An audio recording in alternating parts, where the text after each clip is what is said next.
On va commencer par rappeler un petit peu ton parcours. Tu vas commencer par un BTS NRC, ensuite tu as travaillé 3 ans chez Saab Chevrolet et après tu as décidé de tout quitter et de créer ta concession. Oui, c'est ça. Le parcours, en fait, donc je suis passionné d'automobile. J'ai fait 2 ans de BTS NRC en alternance dans une concession à Brest, Saab Chevrolet. Et j'ai été conservé après pour une année en CDI dans la concession. Et au bout d'une année, j'ai souhaité ouvrir la mienne. Donc ici, M-Automobile Aguilère, par passion tout simplement pour les voitures, pour le commerce et pour les voitures de sport. D'accord, donc dès le début, c'était une concession qui était destinée à vendre des voitures de prestige. Oui, alors le bâtiment, donc on l'a reconstruit par rapport à cette activité vente de véhicules. Beaucoup de parcs d'occasion aujourd'hui sont uniquement en extérieur.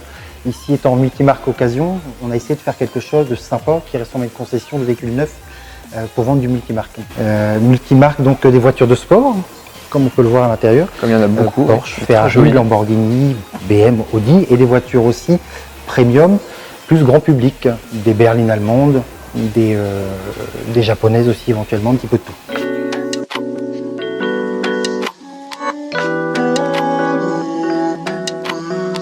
Tu es avant tout un passionné d'automobile. En 2014, tu deviens propriétaire d'une Lotus Exige V6 et quelques temps après, tu te retrouves à être revendeur Lotus. Comment s'est fait la transition? Oui, c'est ça. Donc il s'est passé une année entre l'achat de la Lotus et puis l'ouverture de la concession Lotus. Je suis passionné d'automobile, comme j'ai dit tout à l'heure, de voitures de sport et Lotus a vraiment un caractère très trempé, très typé circuit. J'adore le circuit. Donc quand j'ai acheté cette Lotus, le développement réseau nous a contactés pour savoir si on souhaitait être revendeur de la marque. Bien sûr, ça nous a intéressés et on s'est lancé. Voilà, ça fait 2 ans aujourd'hui. Quand je vois le nombre de très belles Lotus qu'il y a dans la concession, je me dis que c'est une sacrée réussite. Merci beaucoup. Merci Evan.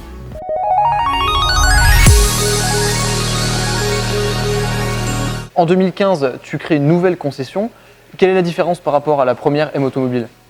La concession s'appelle M-Auto Budget. On a les mêmes activités qu'ici, avec une gamme de véhicules différente. On commercialise des véhicules à 20 000 € maximum pour répondre à une demande supplémentaire. Et on a également l'atelier mécanique multimarque. Comme ici, on fait partie du réseau autodistribution, donc on est garage AD Expert pour M-Auto Budget à Plabennec. Mais on a également, en 2015, développé une partie préparation, optimisation de véhicules.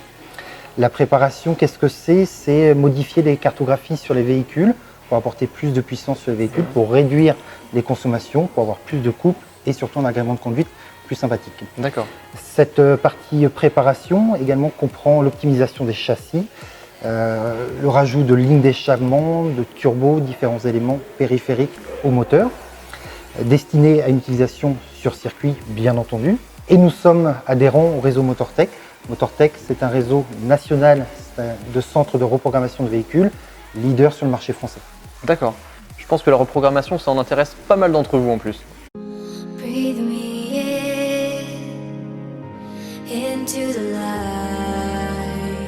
25% des ventes sont réalisées localement et 75% en France et même parfois à l'étranger.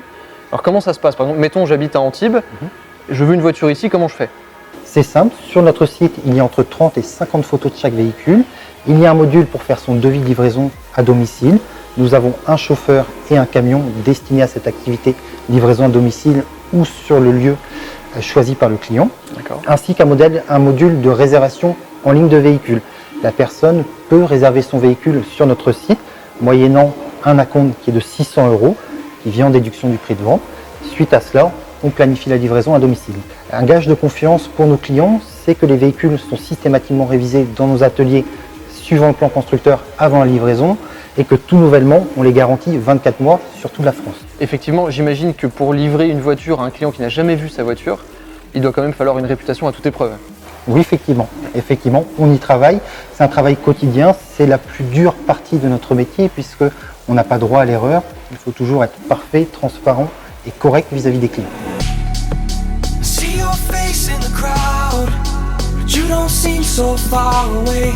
Depuis que tu as commencé ton activité dans cette concession, quel est ton meilleur souvenir de vendeur? Quelle est la plus belle voiture que tu aies vendue ici? La plus belle voiture, j'en citerai pas qu'une. J'aurais du mal à me positionner sur une voiture. Dis tout. Je vais en citer 3 ou 4. D'accord. On a une petite voiture verte du moins, ici qui est un modèle extraordinaire, il y en a peu. Ouais. J'ai eu l'occasion de vendre également une 488 GTB Ferrari. 991 GT3 qui est un modèle exceptionnel pour une utilisation sur circuit. Tout à fait. Et on a dans les tuyaux une commande qui est en cours avec une livraison au deuxième semestre 2018 du SUV Lamborghini Urus en tant qu'intermédiaire. Ça c'est cool. Donc David, merci infiniment de nous avoir reçus chez Motomobile. Bah, merci Erwan, c'est un plaisir. Je t'ai gardé une petite surprise pour la fin. On va se diriger dehors. C'est parti.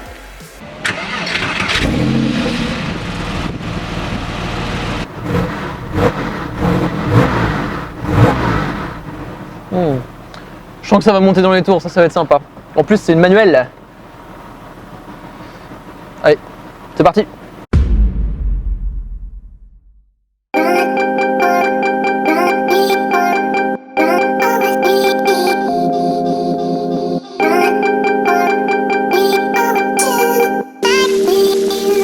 Donc comme on a la chance d'avoir quelques très très belles voitures au même endroit, on va en démarrer quelques-unes pour comparer leur sonorité. Là je me trouve dans la toute nouvelle Lotus Exige 380 Sport. C'est parti. On tourne la clé, tout s'allume, pied sur l'embrayage, engine start, et ça ne fonctionne pas. Oh, c'est méchant. On sent que ça a envie d'hurler très très fort ça.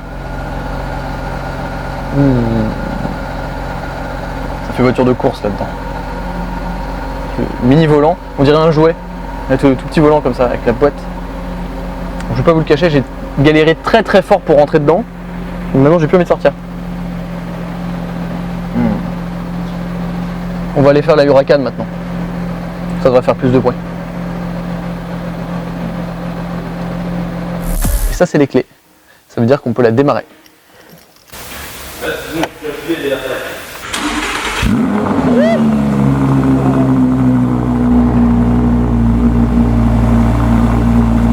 Je sais pas si vous entendez à quel point c'est fort.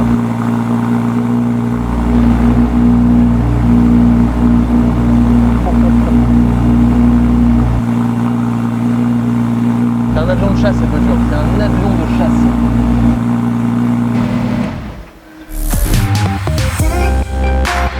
Donc toujours à l'intérieur de la Lamborghini, un truc qui m'a direct impressionné, c'est les palettes. On sent qu'elles sont super lourdes, elles ont un feeling qui est tellement satisfaisant. Et ce qui est très étonnant, c'est que là, elles sont super aiguisées.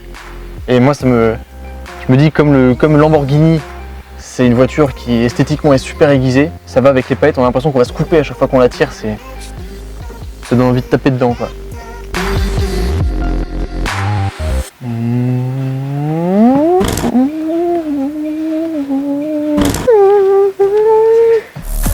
Donc là je suis assis dans la petite A45 AMG, donc reine des compacts à l'époque, et celle-ci est une phase 1, donc 360 chevaux poussée par un très très gros turbo. On va la démarrer en plus, grâce aux ingénieurs d'AMG, ça chante plutôt bien.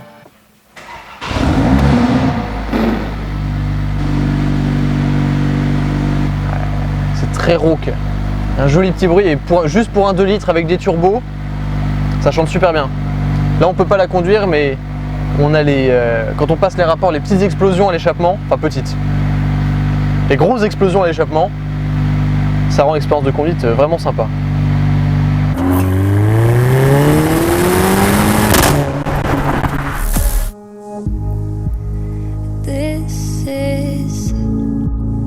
La particularité des modèles Porsche, c'est que la clé de contact se met à gauche. L'explication est très simple, ça permettait aux pilotes des 24 heures du Mans de gagner du temps lorsqu'ils sautaient dans leur voiture pour commencer la course. Le Fiat 6 qui se réveille. Allez, c'est parti. Éviter de lui rentrer dedans. Alors.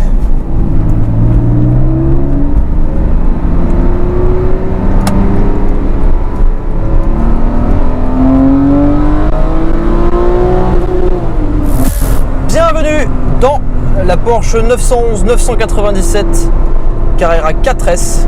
Bon, ça fait déjà quelques minutes que je roule avec. Carrera 4S, donc 4 roues motrices forcément. Comme vous pouvez le voir, une bonne boîte manuelle, comme Porsche sait très bien les faire. Donc là on est actuellement en convoi avec un joli TTRS devant nous qui s'amuse à nous tirer la bourre un petit peu. Et on va surtout essayer de répondre à la question: est-ce que juste une 911 normale, pas une GT3, pas une GT3 RS, ça peut être amusant à conduire. Donc là sur cette voiture on a à peu près 400 chevaux. J'ai pas le nombre exact, pardonnez-moi. Mais de toute façon les nombres on s'en fiche un peu parce que dans ces voitures là c'est pas ce qui compte. Ce qui compte c'est le plaisir de conduite. Est-ce que je prends du plaisir à conduire cette voiture? Oui, beaucoup. Pour plusieurs raisons. La première c'est que c'est une Porsche. Déjà jusqu'à là tout va bien. La deuxième c'est qu'on a un flat 6 atmosphérique placé derrière moi qui chante jusqu'à plus de 7000 tours. Et la troisième raison c'est qu'on a une boîte manuelle. Et la boîte manuelle niveau engagement, on fait difficilement mieux. Puis ça permet de faire ça aussi. Le petit talon pointe. Donc là pour le talon pointe c'est vraiment super facile. Les pédales sont très rapprochées. Ça se fait très facilement. Un enfant pourrait le faire. Je suis un enfant, donc ça va. Donc là directement, j'y ai pas été par 4 chemins, j'ai mis tout en mode sport. Donc la suspension en mode sport, qui est raffermie. La direction est légèrement plus ferme en mode sport, ça se sent immédiatement. Et surtout l'échappement. L'échappement est beaucoup plus libéré dans les tours lorsqu'on est en mode sport. Et aussi j'ai sorti l'aileron derrière. Parce que ça fait toujours mieux d'avoir une Porsche avec un aileron. Les rétrogradages, on a envie d'en faire beaucoup. C'est sûr que pour la planète c'est pas très gentil, les consommations, tout ça, mais en termes de budget c'est une voiture qui vaut à peu près 60 000 €. Alors effectivement, évidemment en fonction des modèles,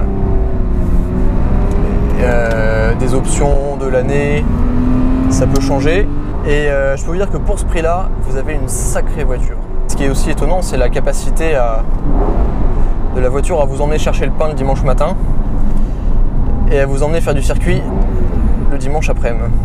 C'est marrant, il y a des grosses traces de pneus sur la route là, je me demande qui a fait ça tout à l'heure. Sûrement pas moi, ça peut pas être moi de toute façon. Par contre ça,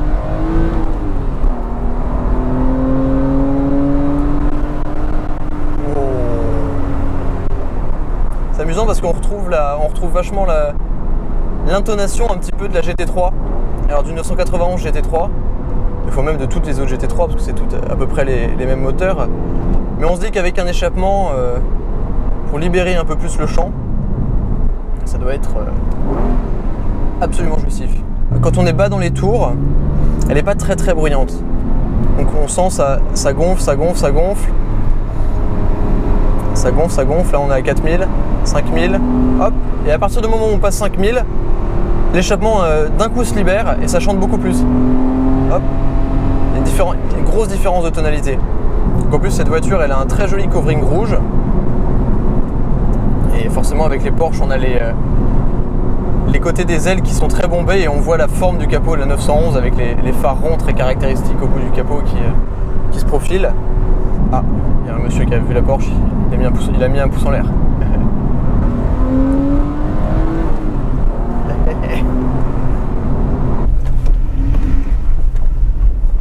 Ah. Donc on n'est pas les seuls à faire du bruit.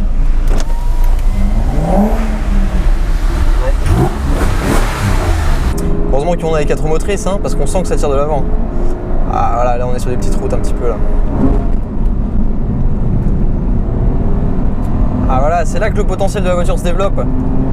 C'est là que c'est bon. Hey. Sur des petites routes comme ça là.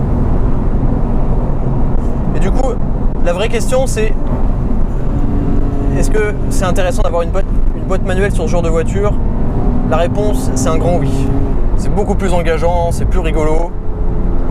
On a beaucoup plus de sensations, on a l'impression de maîtriser mieux la voiture. Finalement toutes les raisons qui font que nous les puristes on aime la boîte manuelle. Puis ça aussi, juste pour faire du talon point sur les petites routes comme ça, c'est manuel obligatoire. Alors attention, précision aux haters, je ne conduis pas cette voiture en espadrille. Parce que quand même, la Ferrari, voilà, bon, vous m'excuserez, c'était une automatique, ça allait. Mais là une Porsche, sous manuel, bon, j'allais pas trop faire le malin non plus. C'était un peu rigolo, je faisais le malin pour la première fois. Mais faut rester sérieux quand même. J'ai mis les vraies chaussures. Je chante bien. Qu'est-ce qu'elle fait la petite dame là? Même dire un point fort. Je vais même ramener les filles à la maison, il y a 2 petites places derrière. Ouais. Enfin des filles, pas trop jeunes quand même. Hein. Il faudra des petites filles derrière. Tu m'inquiètes un peu, ouais. C'est toi qui as commencé. Comme sur toutes les 911, le coffre est à l'avant bien évidemment. Mais ça permet de mettre des valises en plus. Et ça, si vous voulez partir en vacances avec votre 911, c'est bonus. Je fais des rimes en plus. J'ai pris la même route, c'est pas celle-là que je voulais prendre. T'as décidé de nous faire un road trip ou ça se passe comment?